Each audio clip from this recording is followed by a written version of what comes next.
Jadi, manusia yang sempurna sebenarnya adalah manusia yang beriman.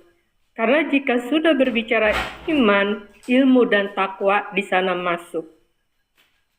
Demikian menurut pendapat saya. Terima kasih. Assalamualaikum. Waalaikumsalam warahmatullahi wabarakatuh. Gus Petik masih monitor? Udah setengah 12. Ya, Pak.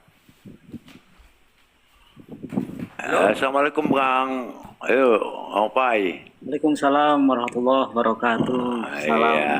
hormat para guru-guru, para sepuh, para Iya. ustadz asatidz. Ya, monggo Gus Petik nanti ke Pak Ustadz Opai. Oke, tadi ada yang Ini sudah setengah 12 Gus. iya. Boleh nanti. Ini mungkin Udah tahu dulu. Malam aja ya. mungkin closing statement ya. Jadi tadi ada Kang Rian ya yang tanya tentang telanjang tadi. Memang diksinya di sini itu tidak telanjang, tapi artinya ya telanjang begini. Itu kita bisa lihat di surat 7 ayat yang ke-22 ya. Dia setan itu memujuk mereka ya dengan tipu daya. Ketika mereka mencicipi pohon itu ya, di sini sebetulnya ada yang mencicipi, ada yang merasakan pohon itu, tampaklah oleh mereka auratnya. Artinya kan apa? Nampak auratnya ya. Telanjang atau enggak ya. Maka mulailah mereka menutupinya dengan daun-daun surga. Tuhan menyuruh mereka, bukankah aku telah melarang kamu dari pohon itu, dan aku telah mengatakan bahwa sesungguhnya setan adalah musuh yang nyata bagi kamu berdua. Sebetulnya aku sudah mengulang-ulang beberapa kali ini ya. Kita harus tahu bahwa pohon itu sering digunakan untuk menjelaskan sebuah permasalahan dalam arti kiasan. Seperti di surat Ibrahim ya. Itu pohon, orang yang baik itu seperti pohon yang baik juga, orang yang buruk pohon yang buruk, itu dijelaskan di situ ya. Kemudian aku bertanya tadi, kan nggak ada yang jawab di sini. Tolong jawab ya. Buah apa kalau dicicipi terus ya aurat kita nampak, itu buah apa sih? Ada nggak yang bisa jawab? Ada nggak? Bisa nggak kita buktikan? Ada kita nyicipi buah, tapi yang asiknya, kenapa Allah kok tidak bilang buah ya, tapi pohon? Ada nggak pohon yang dicicipi? Gitu loh. Dan tampaklah mereka auratnya. Maka dari itu aku bilang tadi, tolong jangan salah paham ya. Bukan berarti penciptaan Adam itu yang tidak real ya. Yang aku maksudkan yang tidak real artinya itu hanya sebuah kisah yang darinya kita mendapatkan pembelajaran. Aku coba lontarkan ke publik, kisah Adam itu apakah faktual gitu loh, bukan penciptaan Adamnya. Nanti salah lagi dipahami gitu loh ya. Artinya Gusti Allah Agung mengajar kita lewat sebuah kisah yang dibangun gitu loh, tapi kisah itu tidak aktual terjadi gitu ya. Karena makanya bahasa ini gimana, coba sih logikanya dipakai dulu lah. Jangan terus itu kuasa Tuhan ya. Kalau kuasa Tuhan nggak usah diskusi. Itu mujizat nggak usah diskusi karena logika kita nggak nyampe ke sana gitu loh. Kan kalimatnya begini. Dia setan memujuk mereka dengan tipu daya. Ketika mereka merasai atau mencicipi pohon, lihat, bukan mencicipi buah loh ya. Mencicipi pohon itu, coba logika warisnya dipakai semua. Gimana cara memahaminya itu? Terus bagaimana ceritanya ya, setelah mencicipi pohon itu tampaklah aurat mereka. Yang tadi aku bilang telanjang sih enggak, tapi dijelaskan auratnya nampak. Artinya kan ini bahasa-bahasa yang tidak bisa dipahami sembarangan secara Arabia. Gitu loh, ya. Jadi Kang Mas kalau tanya enggak telanjang ada nggak? Ada, cuman di sini ya yang dijelaskan ya auratnya tampak, yaitu ya telanjang. Cuman kalau telanjang gitu nggak ada. Cuman kan kita tahu ya, tampaklah mereka auratnya itu kan telanjang. Jadi tapi yang masalah ini aurat yang mana? Apa? Aduh, aku sampai bos. Berapa kali aku ngulangi ya? Apakah ini aurat titik kemaluan kita? Nanti kalau cewek ninitnya itu yang nampak. Kok dangkal kali sih ilmu bahasanya? Gitu. Bisa nggak sih di-upgrade gitu loh? Kan aku sudah jelaskan tadi, ya, bahwa sebaik-baik pakaian itu pakaian takwa, gitu loh. Ya, nanti di nggak tahu ya kalian ngerekam nggak? Kalau direkam penjelasan yang tadi dilihatlah. Jadi kalau dibilang nampak auratnya iya atau telanjang iya, tapi telanjang apanya? Dia tidak berpakaian. Allah di ayat berikutnya menjelaskan sebaik pakaian takwa. Kalau pendekatan filosofi Islam dijelaskan agama ngati. Agama, aturan itu pakaiannya hati. Gitu loh. Ya, jadi aku sudah jawab Mas ya. Ada Mas. Allah bilang. Cuman masalahnya otak kita itu akan memahami nampak auratnya itu aurat yang mana. Aku mengatakan itu melambangkan kita malu kalau kita menentang hukum Allah. Maka dijelaskan supaya kamu nggak malu ya takwa kamu taat terhadap hukum Allah. Ketika kamu takwa taat terhadap hukum Allah, di sanalah jannah itu tercipta. Artinya apa? Suasana jannah tercipta. Aku kira itu closing dari aku ya. Aku sudah berusaha menjelaskan semaksimal mungkin sesuai kemampuanku, tapi kalau belum tahu juga, nggak jelas juga, nggak tahu juga, ya mungkin proses ya, perlu dari waktu ke waktu untuk memahaminya. Karena ini memang baru ya. Belum apa ya? Belum familiar ada pemahaman seperti yang aku tawarkan untuk kalian. Ya kalau kalian masih belum bisa menerima ya nggak apa-apa ya. Pegang aja yang lama dulu gitu ya, yang baru ini ditimbang-timbang aja dulu, nggak apa-apa karena kemampuan otak manusia kan beda-beda gitu. Cuman aku kan inginnya ya expand lah gitu, jangan Islam kebetulan terus tapi berusaha menjadi Islam betulan. Aku kira itu Abah. Terima kasih untuk semuanya karena sudah 11:30 ya. Terima kasih Abah sudah kasih ruang, begitu juga saudara-saudaraku semuanya ya. Yang ada 25 yang di bawah, yang di atas ada Prof, ada Opai, ada Sebutir Debu, ada Pati, ada Kang R dan Yen Yang. Terima kasih semuanya. Aku ucapkan Gus Betik jangan dulu turun, saya mau izin menjawab. Oh monggo silakan. Iya, Lanjut. Abah mohon izin. Lanjut. Oke, yang dimaksud dengan telanjang bukan telanjang secara fisik, artinya begini, ketika Allah sudah memberikan ilmu, kemudian terpengaruh lagi dengan bisikan-bisikan yang lain, artinya dengan hawanya sendiri sebenarnya sebenarnya melakukan eksplorasi kalau menurut saya. Kalau misalnya ini menurut Allah seperti ini, maka dia melakukan eksplorasi. Ketika eksplorasi yang dilakukan tersebut, itulah artinya menunjukkan betapa lemahnya, betapa kurang ilmunya, belum cukup ilmu. Jadi yang disebut dengan pakaian itu adalah ketakwaan, itu adalah benar. Artinya jika Allah yang sudah memberikan pakem seperti ini, maka ikutilah. Eksplorasi boleh, tetapi bukan eksplorasi yang melanggar, eksplorasi yang harus seperti yang dilakukan oleh NASA. NASA melakukan eksplorasi terhadap seluruh firman Allah yang ada di Al-Quran. Dan dia membuktikan ini benar atau tidak sih apa yang Allah sampaikan.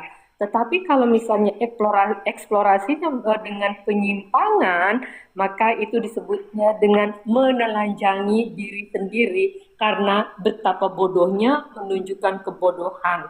Jadi yang diperlukan bagi manusia adalah pembelajaran atau belajar.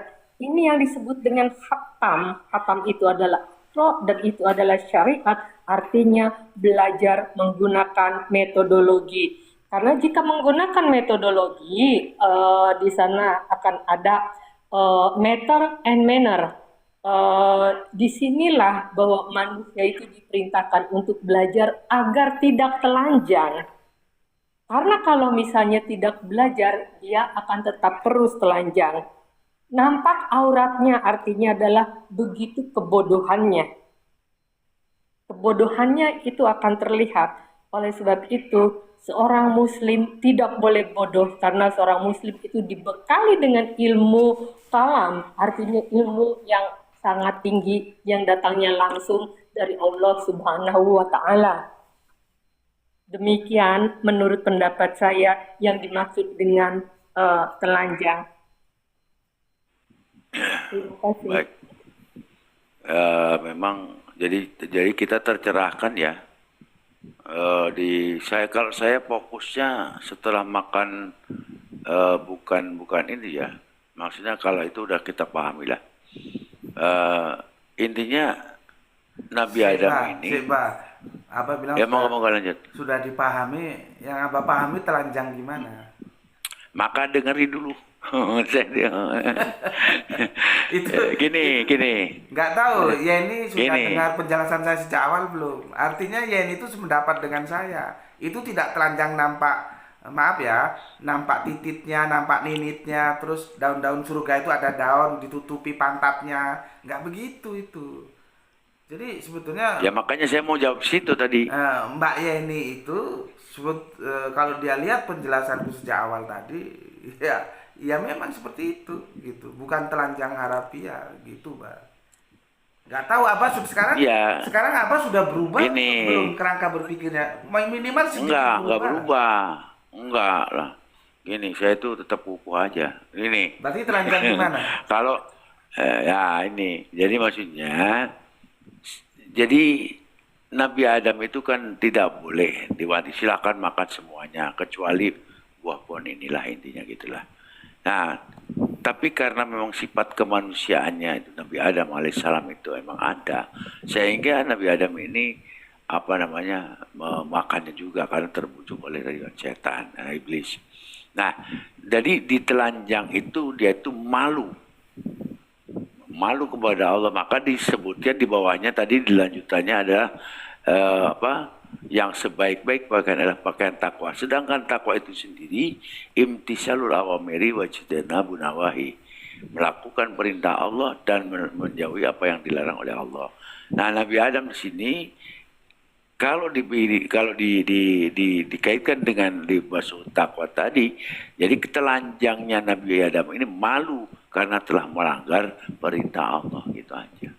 Oke, saya tanya lagi. Berarti telanjangnya itu artinya telanjang seperti waktu kita mandi begitu, atau telanjang karena kita malu melakukan pelanggaran? Malu telah melanggar perintah Allah. Oke, berarti bukan telanjang seperti orang mandi toh?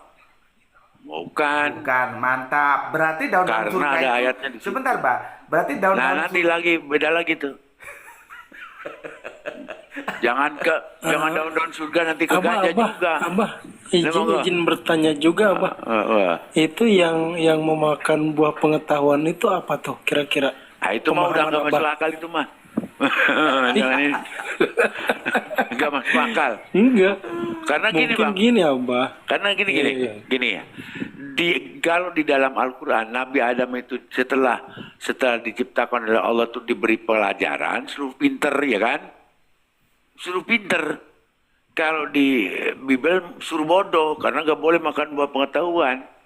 Itu bedanya. Jadi gini, Mbak. Kan gitu. Gini, Mbak. Kalau aku memetakan, ya, aku kan berdasarkan apa yang aku dengar. Kalau yang di bawah nggak tahu aku, 31 orang itu nggak tahu. Jelas nggak ngerti nggak apa yang aku tawarkan. Gitu. Jadi minimal malam ini ada Mbak Yeni yang sudah bisa memahami apa yang saya maksudkan. Jadi telanjang itu bukan telanjang seperti kita mandi. Nah, yang itu satu orang. Kemudian kalau Abah ini mulai bergerak dia, mulai tertrigger. bahwa pemahaman kita nggak harafiah begitu gitu. Cuman perlu waktu untuk Abah nanti benar-benar terbuka. Tapi setidaknya pertemuan kita malam ini sedikit apapun itu aku sudah mencoba menawarkan ini loh, ada pemikiran baru, ayo kita pikirkan gitu. Dan Abah sudah mulai tertrigger gitu loh, karena Abah sudah mengakui bahwa itu bukan telanjang seperti kita mandi. Makanya aku tanya tadi, kalau di surga itu ada orang lain nggak ada Adam dan Hawa. Terus Abah kalau di dalam kamar nggak ada orang, telanjang malu apa enggak sama istrinya? Enggak ya, berarti kan untuk apa daun-daun surga itu? Kenapa Adam dan Hawa harus menutupinya dengan daun-daun surga? Berarti telanjang itu bukan telanjang waktu kita seperti mandi gitu loh. Ya alhamdulillah. Kalau saya itu sebetulnya pahamnya cuma pura-pura aja, sebetulnya memberikan ruang sama orang lain. Iya, Bah. Itulah Bah yang membuat Abah hebat itu di situ gitu loh.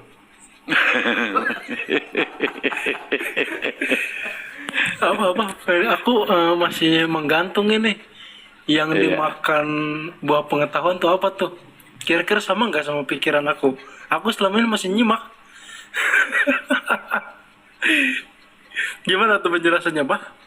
Nggak tahu itu, kalau itu kan masalah Bible. Tapi yang intinya gini lah.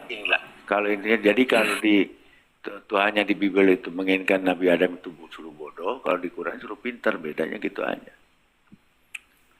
Makanya itu Kang Mas sebutir debu ya, itu ada sosok, sebetulnya dia orang pinter ya, dia orang pinter, namanya pendeta Ioannes Rahmat. Bisa diketik itu Ioannes Rahmat di googling bisa itu. Dia itu doktornya ngambil dari Belanda, dari Leiden ya, dari Leiden sana Belanda. Dan dia dulu pendeta, tapi orang ini subhanallah, ini orang hebat. Artinya dia nggak gila hormat, nggak gila jabatan, nggak gila apa-apa. Dia tetap memegang kebenaran yang dia yakini gitu. Apa yang terjadi?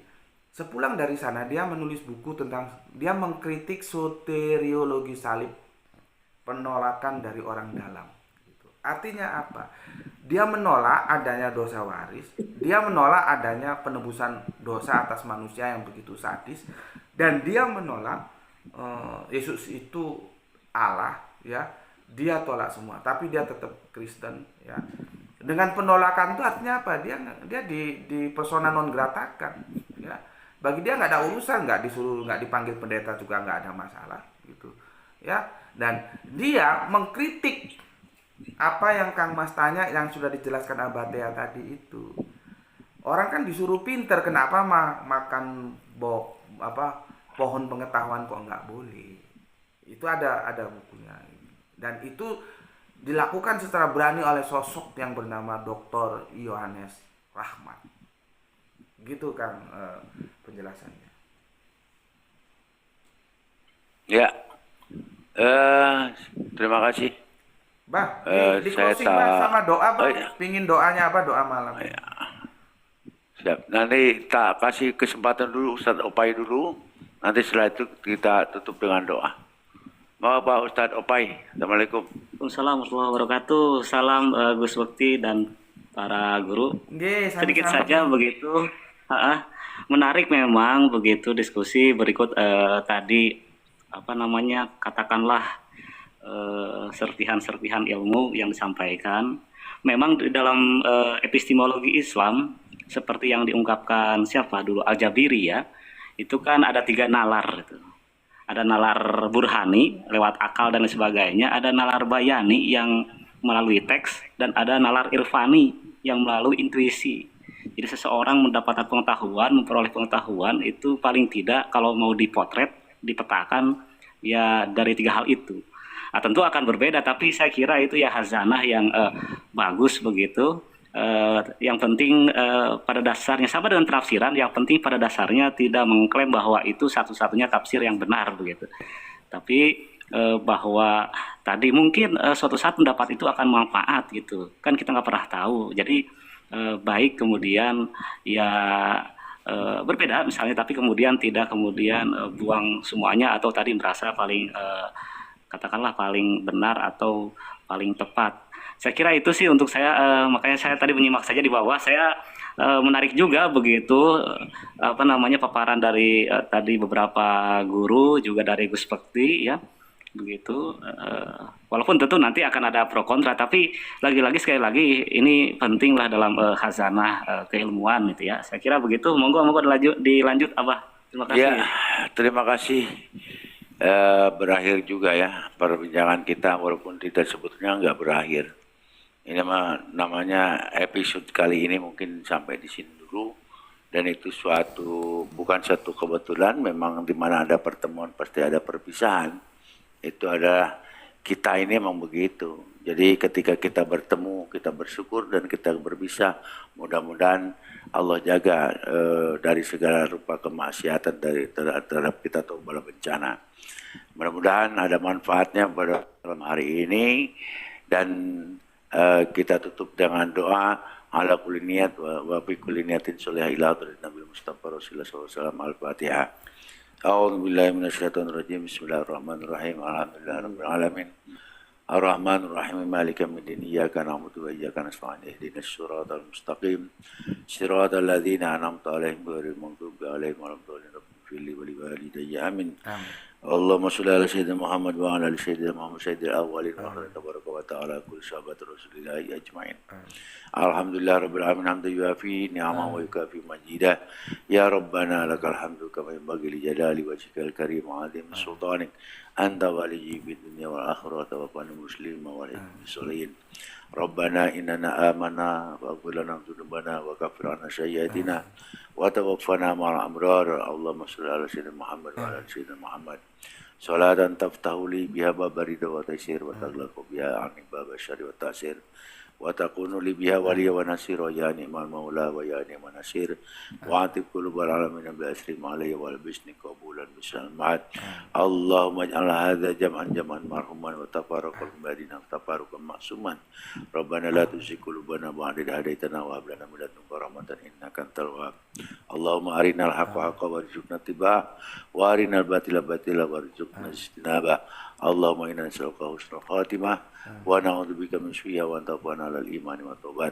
Rabbana atina fid dunya hasanah wa fil akhirati hasanah wa qina adzabannar.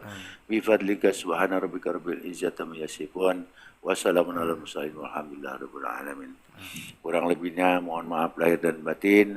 Subhanallah wa bihamdi subhanallah wa bika asyhadu an la ilaha illa anta astaghfiruka wa atubu ilaik. Assalamualaikum warahmatullahi wabarakatuh.